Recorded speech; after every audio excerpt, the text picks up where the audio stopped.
जय जगन्नाथ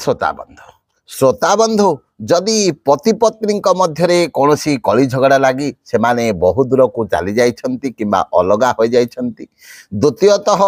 माँ एवं पुओ किंबा माँ झीओं मध्य कली झगड़ा लगी से माने जदि अलगा हो जाइछंती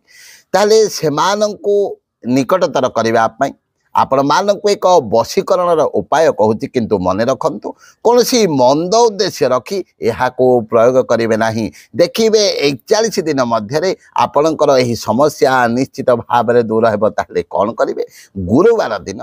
गोटे छोटिया माटी पात्र रे किछि गंगा जल नेबे एवं सेथिरे किछि हलदी गुंड पकाई आपणकर डाहाण हस्तर अनामिका आंगुली द्वारा ताकू 108 थर एपरि भाव में बुलेबे एवं बुलेबा समय